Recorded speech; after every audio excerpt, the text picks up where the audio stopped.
بسم الله الرحمن الرحيم. سبحان الذي أسرى بعبده ليلا من المسجد الحرام إلى المسجد الأقصى الذي باركنا حوله لنريه من آياتنا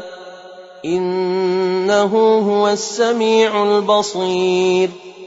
وآتينا موسى الكتاب وجعلناه هدى لبني إسرائيل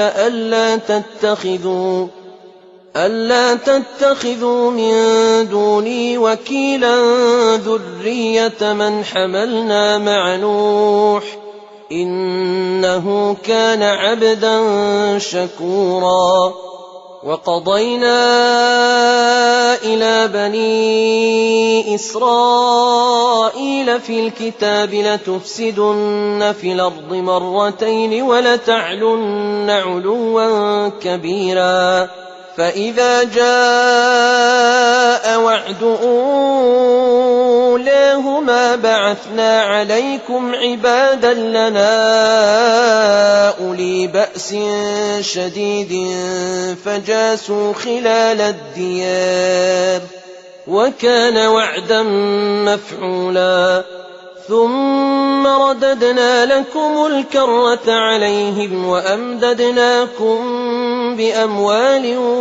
وبنين وجعلناكم أكثر نفيرا. إن أحسنتم لأنفسكم وإن أسأتم فلها. فإذا جاء وعد الآخرة ليسوءوا وجوهكم وليدخلوا المسجد كما دخلوه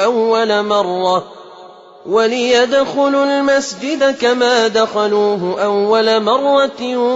وليتبروا ما علوا تتبيرا. عسى ربكم أن يرحمكم وإن عدتم عدنا وجعلنا جهنم للكافرين حصيرا. إن هذا القرآن يهدي للتي هي أقوم ويبشر المؤمنين الذين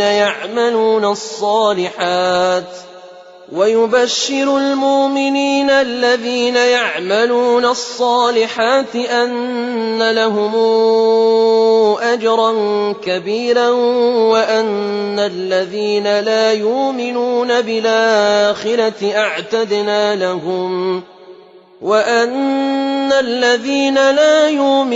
بالآخرة أعتدنا لهم عذابا أليما. ويدعو الإنسان بالشر دعاءه بالخير وكان الإنسان عجولا. وجعلنا الليل والنهار آيتين فمحونا آية الليل وجعلنا آية النهار مبصرة لتبتغوا فضلا من ربكم ولتعلموا عدد السنين والحساب وكل شيء فصلناه تفصيلا. وكل إنسان ألزمناه طائره في عنقه ونخرج له يوم القيامة كتابا يلقاه منشورا. اقرأ كتابك كفى بنفسك اليوم عليك حسيبا. من اهتدى فإنما يهتدي لنفسه ومن ضل فإنما يضل عليها ولا تزر وازرة وزر أخرى وما كنا معذبين حتى نبعث رسولا. وإذا أردنا أن نهلك قرية أمرنا متر فيها ففسقوا فيها فحق عليها القول فدمرناها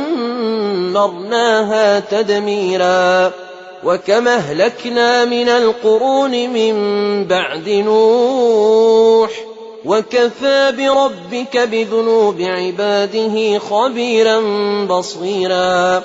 من كان يريد العاجلة عجلنا له فيها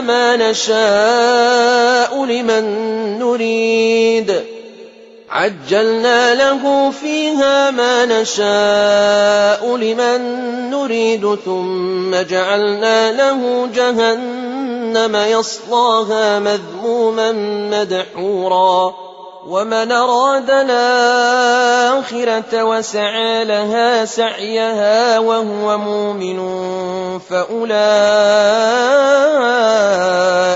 كان سعيهم مشكورا كلا نمد هؤلاء وهؤلاء من عطاء ربك وما كان عطاء ربك محظورا انظر كيف فضلنا بعضهم على بعض وللآخرة أكبر درجات وأكبر تفضيلا لا تجعل مع الله إلهنا آخر فتقعد مذموما مخذولا وقضى ربك ألا تعبدوا إلا إياه وبالوالدين إحسانا إما يبلغن عندك الكبر أحدهما أو كلاهما فلا تقل لهما أف ولا تنهرهما وقل لهما قولا كريما واخفض لهما جناح الذل من الرحمة وقل رب ارحمهما كما ربياني صغيرا ربكم أعلم بما في نفوسكم إن تكونوا صالحين فإنه كان للأوابين غفورا وآت ذا القربى حقه والمسكين وابن السبيل ولا تبذر تبذيرا إن المبذرين كانوا إخوان الشياطين وكان الشيطان لربه كفورا وإما تعرضن عنهم ابتغاء رحمة من ربك ترجوها فقل لهم قولا ميسورا ولا تجعل يدك مغلولة إلى عنقك ولا تبسطها كل البسط فتقعد ملوما محسورا إن ربك يبسط الرزق لمن يشاء ويقدر إنه كان بعباده خبيرا بصيرا ولا تقتلوا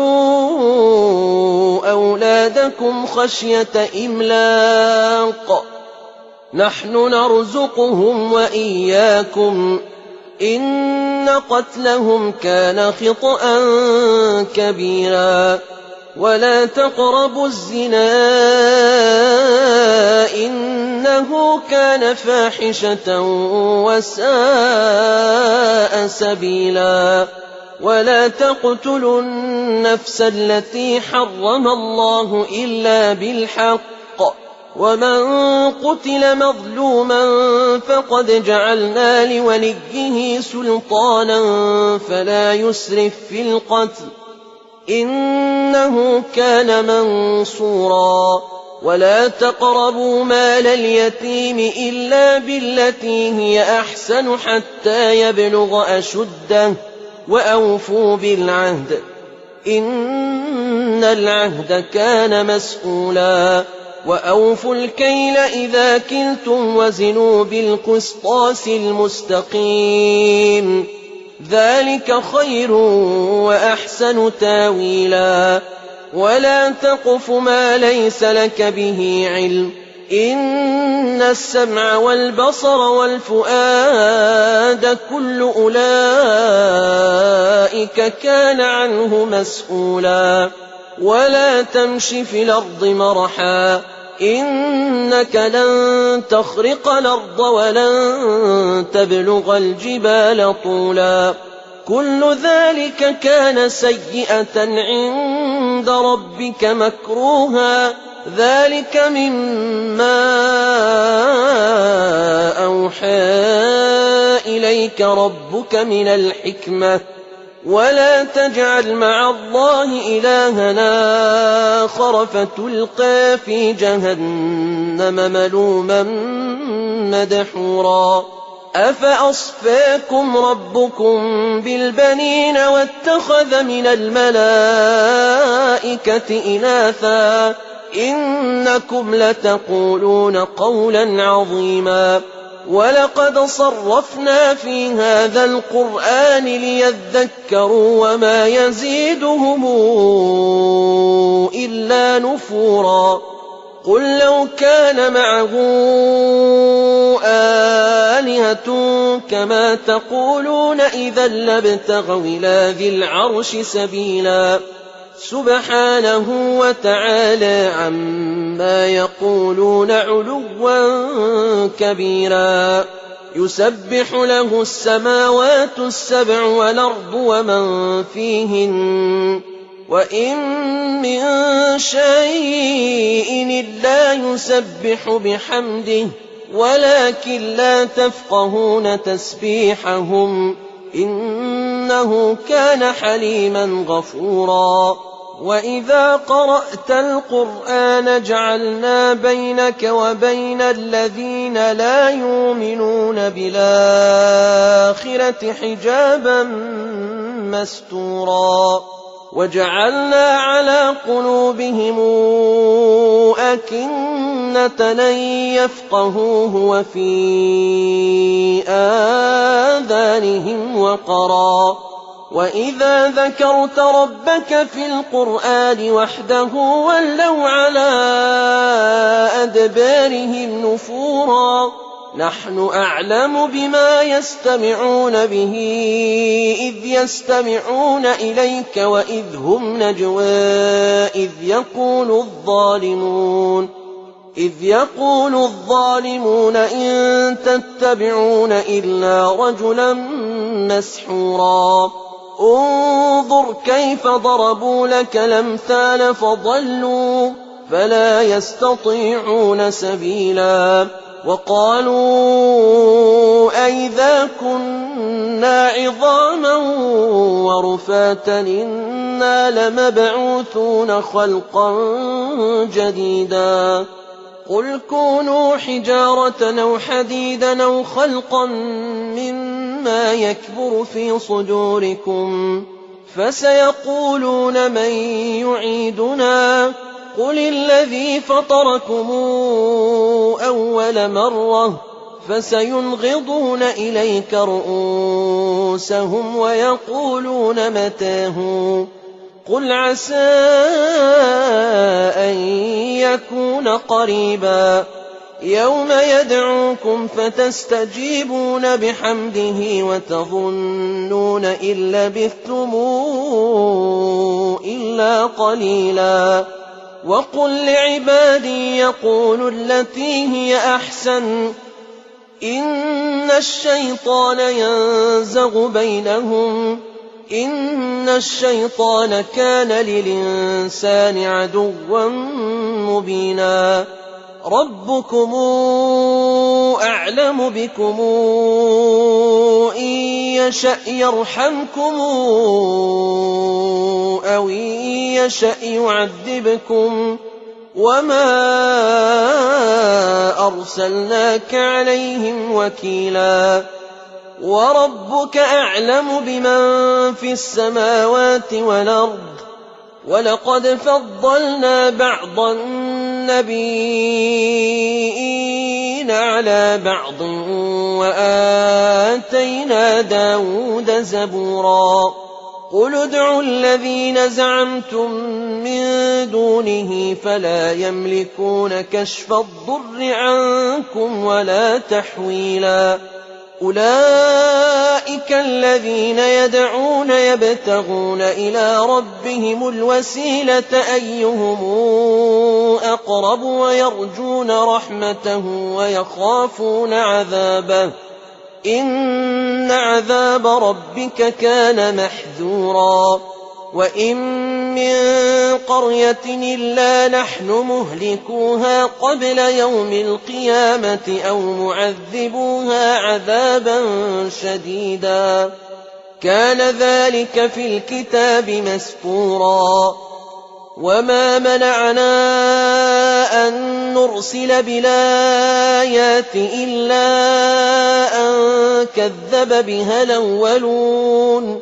وآتينا ثمود الناقة مبصرة فظلموا بها وما نرسل بالآيات إلا تخويفا وإذ قلنا لك إن ربك أحاط بالناس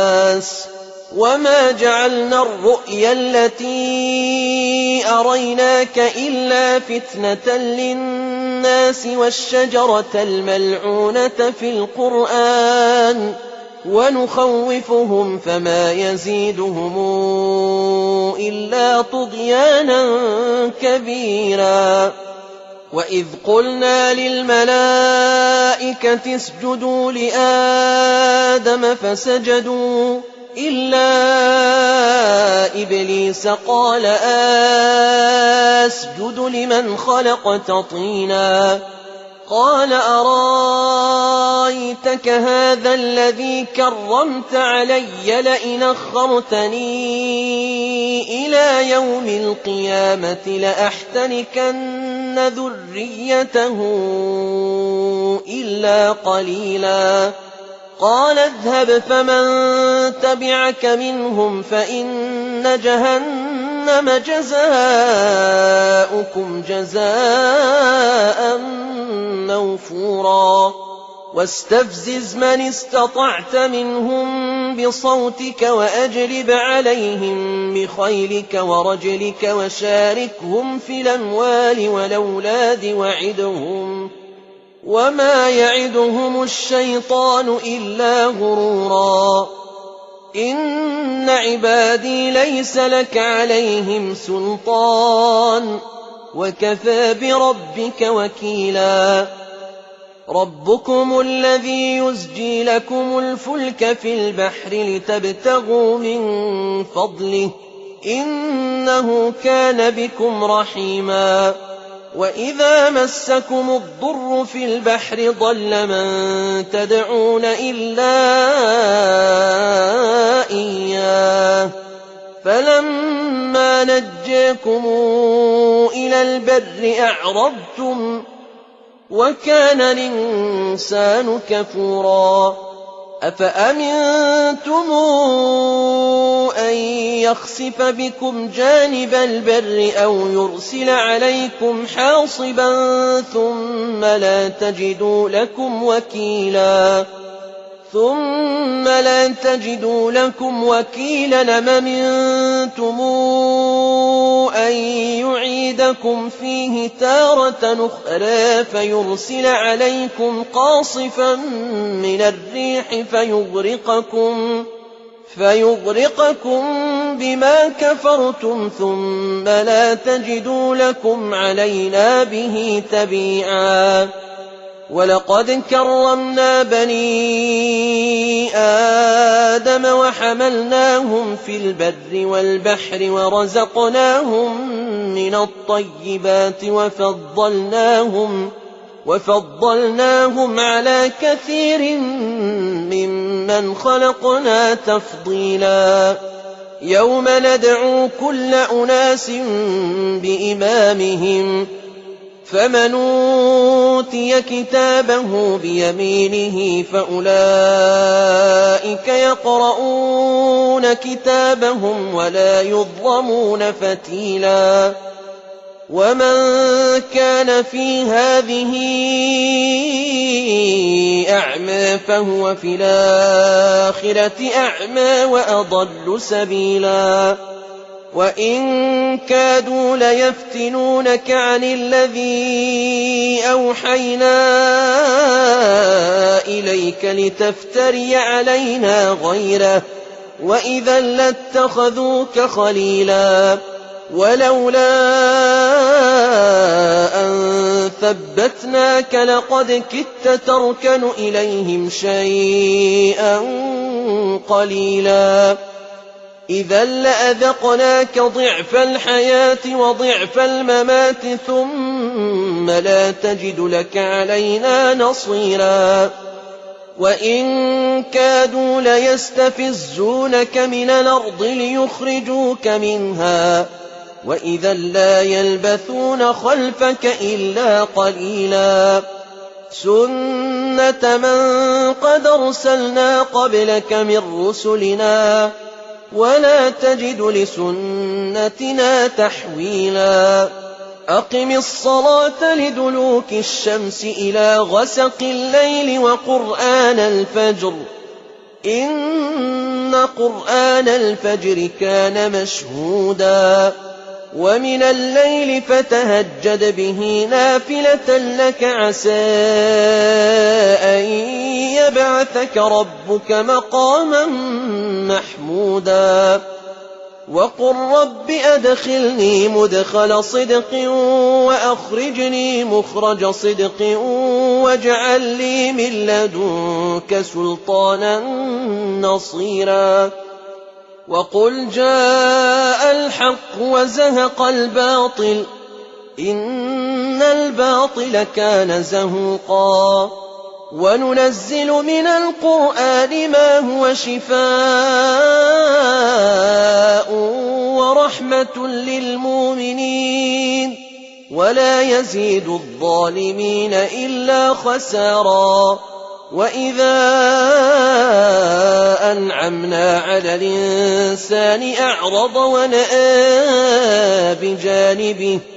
وإذا مسه الشر كان يئوسا قل كل يعمل على شاكلته فربكم أعلم بمن هو أهدى سبيلا ويسألونك عن الروح قل الروح من أمر ربي وما أوتيتم من العلم إلا قليلا ولئن شئنا لنذهبن بالذي أوحينا إليك ثم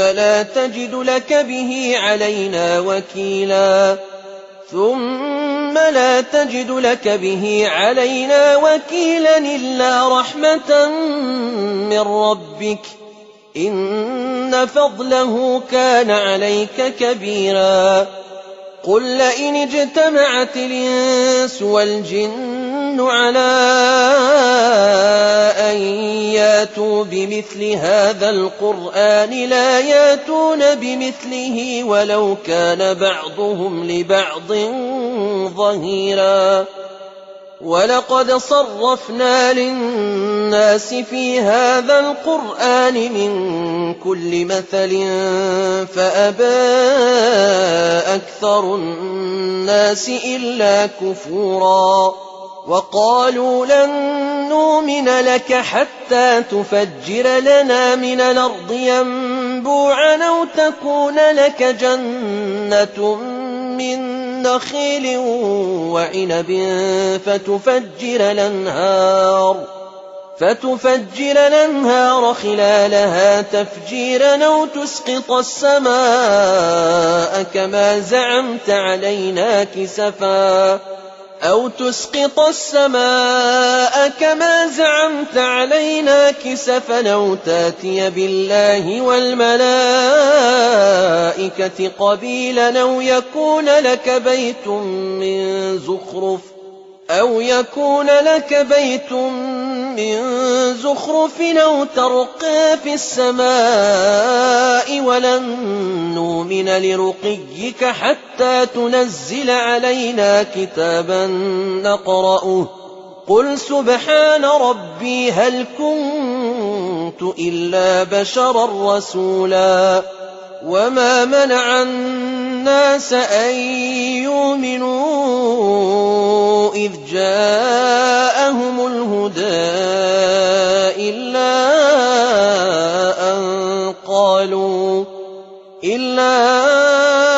أن قالوا أبعث الله بشرا رسولا قل لو كان في الأرض ملائكة يمشون مطمئنين لنزلنا عليهم من السماء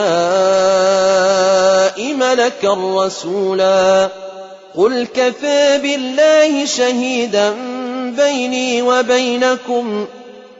إنه كان بعباده خبيرا بصيرا ومن يهد الله فهو المهتد ومن يضلل فلن تجد لهم أولياء من دونه ونحشرهم يوم القيامة على وجوههم عميا وبكما وصما مأواهم جهنم كلما خبت زدناهم سعيرا ذلك جزاؤهم بأنهم كفروا بآياتنا وقالوا أئذا كنا عظاما ورفاتا إنا لمبعوثون خلقا جديدا أولم يروا أن الله الذي خلق السماوات والأرض قادر على أن يخلق مثلهم وجعل لهم أجلا لا ريب فيه فأبى الظالمون إلا كفورا قل لو أنتم تملكون خزائن رحمة ربي إذا لأمسكتم خشية الإنفاق وكان الإنسان قتورا ولقد آتينا موسى 9 آيات بينات فاسأل بني إسرائيل إذ جاءهم فقال له فرعون إني لأظنك يا موسى مسحورا قال لقد علمت ما أنزل هؤلاء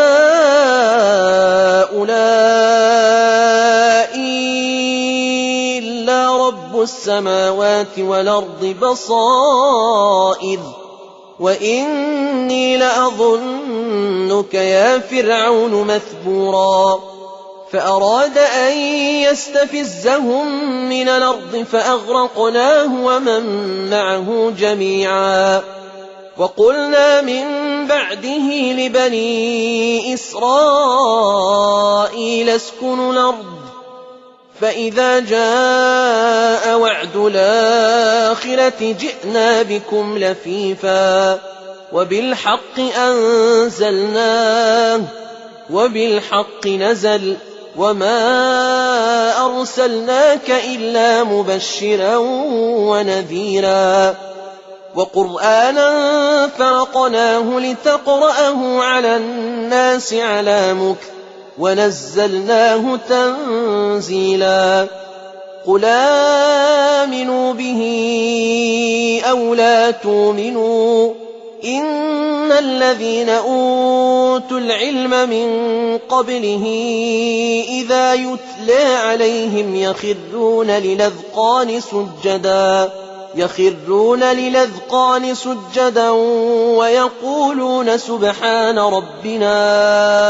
إن كان وعد ربنا لمفعولا